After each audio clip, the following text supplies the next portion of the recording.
Hi, everybody. Welcome back to another episode with Tea with HRT. I'm Sarah here with my co-host Brenda, Hi. and we're so excited to get into today's topic with none other than the CEO and founder of HR Transformed, Eileen's. Just Hi. if this is your first time with Eileen's on the podcast, she brings over 25 years of expertise in HR and business management with an MBA from Temple Fox School of Business. She is the CEO and founder of HR Transformed, as I already said. And she is a professor at Temple University with certifications in workplace behavior analysis, leadership coaching. Based in New York Hudson Valley, she enjoys cycling, Pilates, and rock climbing with her family. Hi, Eileen's. Hi. Welcome. Thanks so So as we head into June, just a quick note, this month holds important cultural moments, including Pride Month and Juneteenth. And while we won't focus on them in this episode, we do invite you to take time this month to reflect on what those values look like in your own workplace.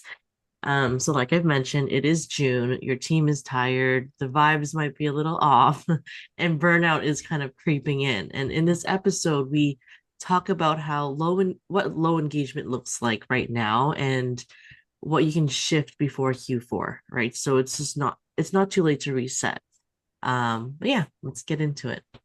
I think we'll start off. Eileen's, what's the blind spots that leaders commonly miss, especially when it comes to burnout, belonging, and inclusion? Calling it out. Mm. I think that's the biggest kind of like call out for me on leaders is you see it happening. You know it's happening.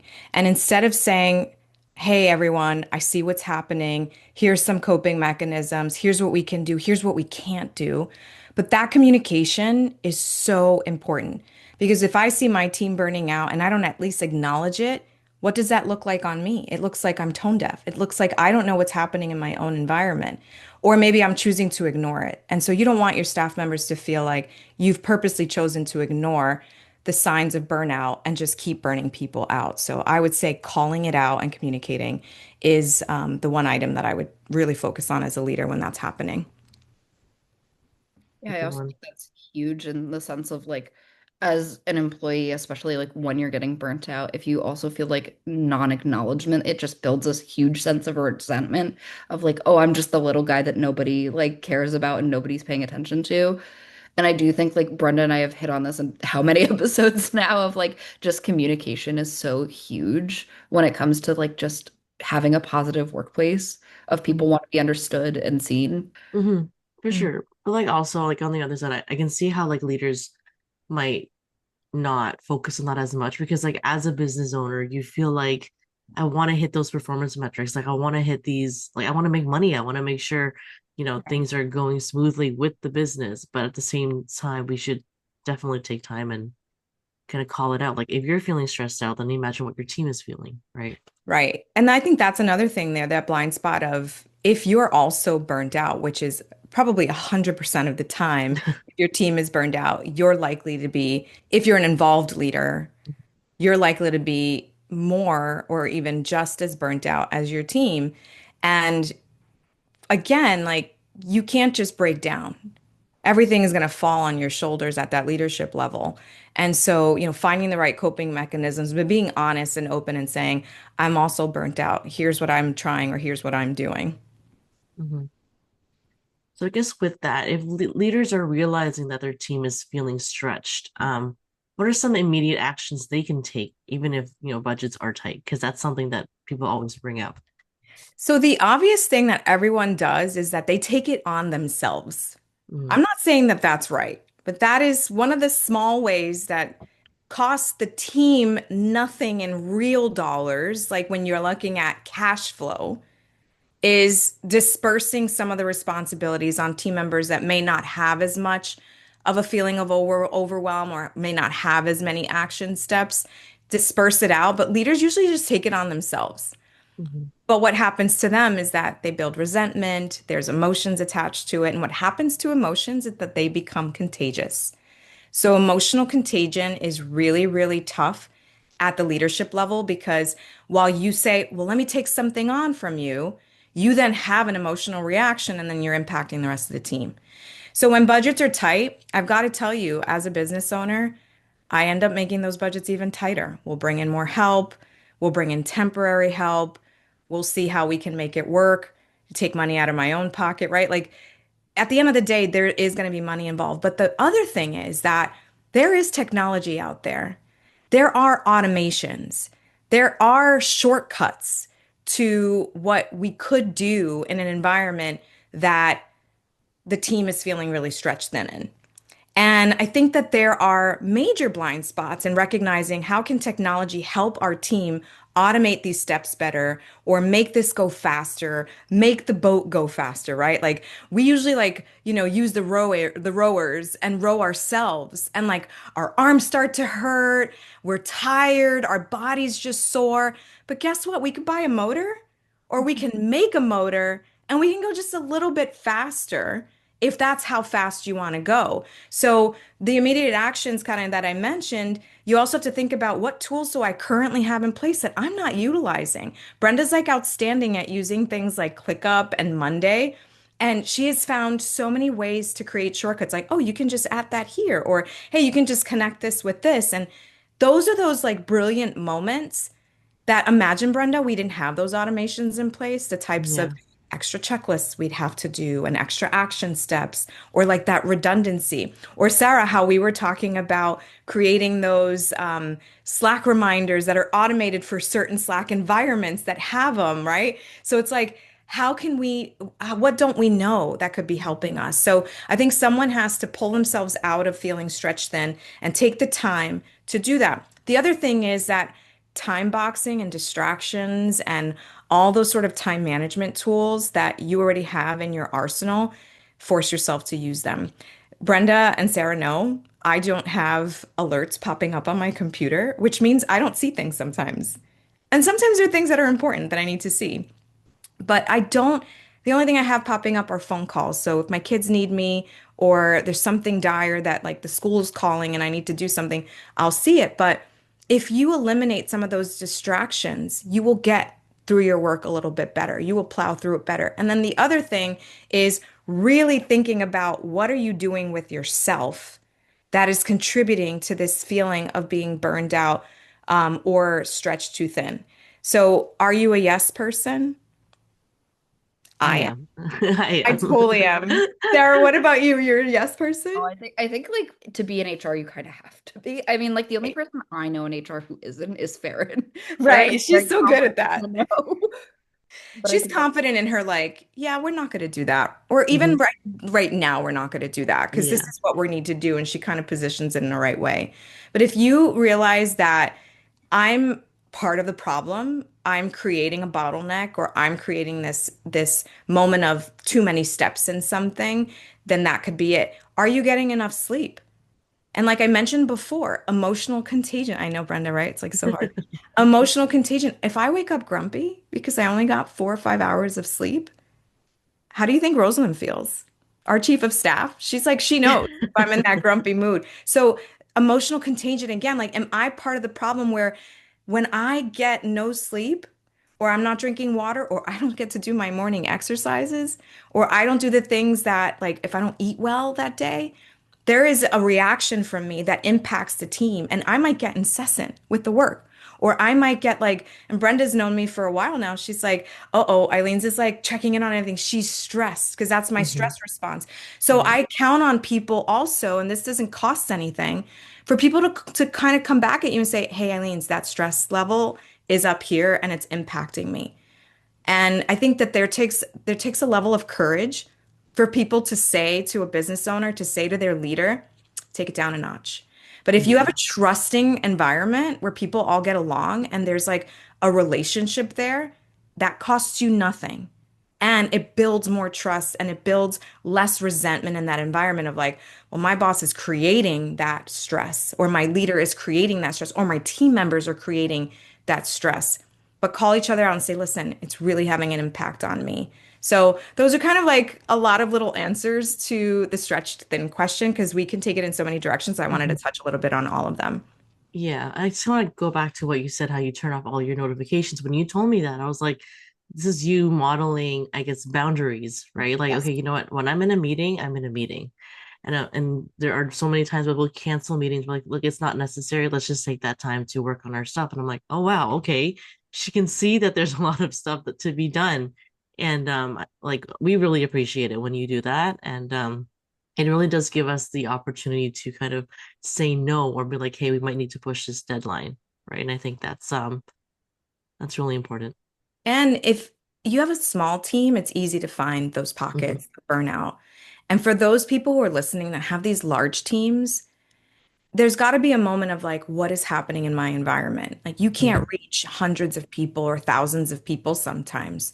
So, how are you getting to the people who have the strength, and I want to call out the signal strength of reaching those people? So, like, we all have this Wi-Fi signal, right? And we impact people with how we behave, how we speak, and how we do things. And so, Brenda, if leaders are modeling that behavior, they're automatically on that pedestal. They're sending out this signal that it is okay to be stressed out and it's okay to be resentful. But what you do with that, like, are you pushing out bad behavior in other people because you're not being in control of your own faculties? Or are you pushing out this like acknowledgement that we're in this kind of storm and here's what we're going to do with each other? Because those people that are impacted by that signal are then sending the same message to their people. So, how are you reaching thousands of people if you can't even give the right signal to the people that matter most that are right in front of you? So I wanted to kind of tie in these larger organizations and not just like a startup environment like ours, or even some of the clients that we work with are mostly in startup. You're going to be bigger one day, and you have to be able to impact more of the team in a super kind of controlled way by understanding what you do with your, again, emotions. That's contagious. I think that's super important. And I think, like, going off of that with leaders who do have high signal strength, what's one wake up call message for June that you could give them? It is mid-year. A lot of things happen right at the point where they're at mid-year. A lot of companies do performance reviews. A lot of folks are reevaluating their budgets through the end of the year. A lot of people are either deciding to lay off or to hire. There is so much sort of swirling around in the business world. There's also like hard fiscal deadlines happening in the middle of the year. There's also, as we know from our environment, compliance things that are happening, 5500s, like these things are all happening and there's just a lot on us. So the wake up call message is know what's happening with your people. I mean, we're HR people at the end of the day, so we're constantly thinking about our people, especially if you're in a service industry and people are delivering your service. If you don't have a pulse on anything that's going on with your people, get to that pulse, figure it out, do your mid-year surveys, have one-on-ones with people, do stay interviews. All the HR tactics are at your disposal to understand where your folks are and where things are headed. Your finance people are crunching the numbers. They may be nervous or they may be excited. Check in on them. They're not just data deliverers, they're humans too. Yes, they use robots for a lot of things as well, but check in on them and see how they're feeling based on what's happening in your financial environment. But pulse on the people, folks. Don't leave them behind especially if you're in a services industry. Yeah. And then I guess shifting away from the leader's perspective, what do you have for the employees that are listening? Like for employees feeling disconnected, what is one small thing that they can do to kind of reconnect with their team or purpose? Yeah. And that's a big one because we have so many different kinds of employees, right? We have all these generations in the workplace. It's being talked about everywhere, as we know, and constantly kind of labeling these generations and how they behave. At the end of the day, if you're feeling disconnected, you need to center yourself. Yeah, I'm gonna get a little like woo. Um, but like think to yourself, do I enjoy waking up and being in my work environment, whether it's a remote environment, whether it's a hybrid environment, whether it's an online or in-person environment? Do I enjoy being around my coworkers? Do I add value? Do they add value? Do I believe in the brand? And then I ask them, I invite them to speak up. Some people are so loud and others are so quiet. Why do we not hear from everyone? And that's a huge blind spot on the employee side. Find your voice and speak up. And you can do it in a way that's not combative, that won't allow the other person to shut down, and that won't allow the other person to feel attacked. All the words that we know how to use, don't use the you words. Like, Brenda, you said this, right? Brenda's going to be immediately defensive. That's not fair to Brenda. Why should I attack her and just say, Brenda, when this happened, I felt like this. Or, Sarah, you did that. And Sarah's like, okay, maybe I did, but why you got to come at me like that? Right? It's all in how that message is delivered. And what happens is that some people wait until that sack is heavy and they're ready to just unleash the beast on whoever is in front of them because they've let it sit for so long. So I invite employees to really decide, do I want to be connected? And then be intentional about how you connect and try to leave some of that anger and some of that frustration and disappointment out of the words. You are entitled to feel the way you feel. Just leave all the feelings out of the words you're using to make sure that you move that conversation forward. Then the other thing is, if you decided it's not the environment for you, make the decision. Don't create, again, an emotional contagion of like, I'm miserable. I'm going to let people know I'm miserable. And I'm going to permeate miserable attitude into the work environment. There is a place that will make you not feel miserable. And if it is your current position and your current job, figure out what's going to take. Do you need a vacation? Do you need a mental health day? Do you need to take sick time? Do you need to deal with a health issue? Do you have personal stuff going on? Is that what it's going to take to get you back to connected in your environment? Or is it just not the environment for you and you've checked out? Don't go to work checked out, right? One day, 2 days, a week, maybe. What all gonna have those moments. I've checked out of my own business in my head, right? Right? We all do. But if you recognize that this is long term, not for you, make that change. Because otherwise, what are you doing? You can go be happy somewhere else. And it's not going to be 100% happy everywhere. And we all know that, right? Like the grass is not always greener on the other side. Yeah. You make the grass green, water it, water it, or go find another grass that's like already green and then keep watering that grass. You can't just like show up and the grass is always green. So I think finally that we've talked leaders, we've talked employees, moving into personally. How do you personally pause, reset, and refocus when things feel heavy or chaotic? Like what are your skill sets? Okay, so it's the five things that my doctors and my coaches have always told me. So the first one is sleep. So hard, right? Like, especially if you're someone who has children at many ages, but definitely the earlier ages where they try not to sleep through the night and they like know Yeah. when you're tired and they wake up at like 2, at 3, at 4, at 5. And you're like, why are you breathing so loud? I keep waking up. Um, Seriously. but when you get your sleep, and everyone has their sweet spot, you can Google what the good hours are, but like I know what mine is, right? So if I get more sleep than I need to, I don't feel good. If I get less sleep than I should, I don't feel good. But there's a sweet spot for me and I know what it is. So I try to get that every day. I have to drink water. I'm like the worst person to drink water. And I don't like juice and I don't like adding flavor to things. And I'm not a fan of like sparkling water. Like I just have to force myself to drink water. And when I do, my brain works a lot better. And you know how I tested that out? My ALEXA, I used to do Jeopardy every day. And on days where I got like good sleep and I drank a lot of water, I was like hitting like 5 out of 6 or 4 out of 6 or 6 out of 6. And when I don't, it's like 1 or 0. I'm like, what is happening? All right, I only got 5 hours of sleep last night, right? So then it's diet, right?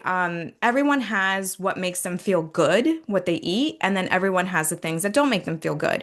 And you also have to remember to pepper in the things that you enjoy that may not be so good for you. Just don't overdo it, right? So like we cannot deny ourselves food. We really can't. But putting in a lot of the good stuff that does good things for you in your body are great, right? Like people love to eat bread, but some people can't eat bread. It makes them feel sick, right? So those type of things like know what I'm ingesting in my body. Working out is so important to getting that oxygen flowing. I love to do that in the morning when I wake up or at night, take my dance classes. So, like, really trying to make time for even a 30 to 45-minute break. And then, lastly, is meditate. So, every morning when I'm done with my workout, I will meditate for at least 10 minutes just to kind of reset myself. And then I actually take a shower afterwards. So do the workout, do the meditation, take the shower because the shower actually is so much of a meditation for me. As a mom of a couple of boys, it's like the only place they won't go in. So you get that like private time and you get that time to think. And I like so envy the people who write things down when they're in the shower or they get out of the shower and they remember everything that they remembered because it's such a Zen moment. I need to start doing that, Brenda or Sarah. Like you have to remind me to like Yeah. write things down. But those are those things, those five things that I do to really kind of come back and refocus. And if I don't have time to do that, you all kind of know and see when it's not happening. I think like the big thing like that I've personally realized is also like diving into a passion outside of work and like making sure you really nurture that. Like I Yeah. know dancing for you and like Brenda, I see it all the time and you're prepping for Bryson's birthday. And like Oh my those God. that you do that like you feel so much more refreshed coming back. Yeah. And it's like, oh, I was actually like doing work on something else. However, like I come back and I feel so much more like invested and into the thing I'm working on because I'm like developing who I am as a whole person outside of work that I think sometimes we like one of the big things I know about theater is like we so get into this mindset of like competitive, well, I skipped lunch today and I haven't eaten yet and because Yeah. Oh no. and it's so easy to get into that like rewarding headspace of that. And it's like the biggest challenge like I have to people, especially my age, of clocking that immediately when it comes in and going, Right. hey, whoa, whoa, whoa. Like feeding yourself is a good thing. Nourishing Right. is a good thing. Taking a break is a good thing. Just because you're busy does not mean you're functioning well. Right. That's such a huge like thing for a lot of people. Like when we talk hustle culture, when we talk workaholics, like it's such a huge thing that leads to burnout is people are so busy equals good equals I'm Yeah. valuable. Right. It's a very toxic mentality. It is. And we wear it like a badge of honor. Yeah. Right. And we I have to used to tell do that. people about it. I do it too. And there's Yeah. moments where if I'm not running around like a chicken with my head cut off, I don't feel like Hmm. I've done what I needed to do. And it's Yeah. just because I've operated like that, but I've created that for myself, right? Yeah. Everything in my performance reviews for the past like 20 something years was like, Eileen needs to delegate better. And you all know that.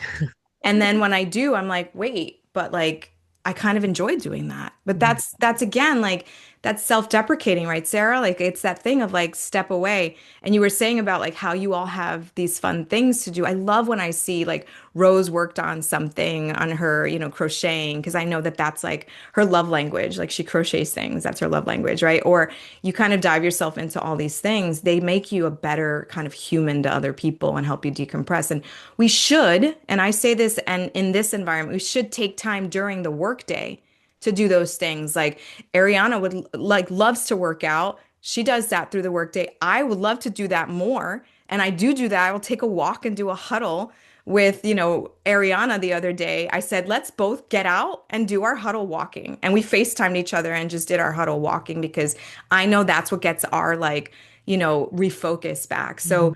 people have to be intentional with like also Yeah. creating those moments during the workday of like, let me make you feel better.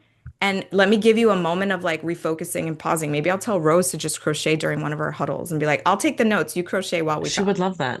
She would. Let's surprise her with that when she gets back from her being out for being married. Yeah. I think that's such a good positive place to end things too. So before we cheers, I'll start off with how I always end it. Brenda, what are you drinking? I'm drinking my Monster Energy drink today. It was one of those Yes. days where I was like, a coffee won't cut it. I need something more. So that's what I'm having today. Aliens, what are you drinking?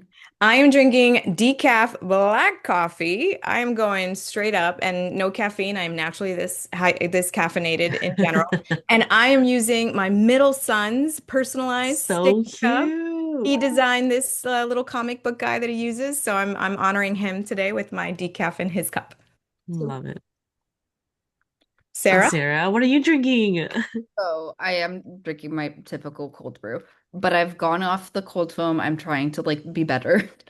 So I'm taking little things out where I can. Alrighty, so we can cheers to supporting each other and clocking that burnout when it comes around. All right, cheers. Cheers. Cheers. Thanks for sharing a cup with us today on Tea with HRT. We hope today's episode brought you some laughs, fresh insights, and practical takeaways that you can use. If you enjoyed this blend of conversation, make sure to subscribe, leave a review, and share it with someone who could use a little extra warmth in their workday. Follow us on Instagram and send your thoughts or topic suggestions to t@hrtransform.com. We'd love to hear from you. Until next time, keep your mug full, your spirit warm, and your conversations brewing. This is T with HRT, where work meets warmth. Cheers.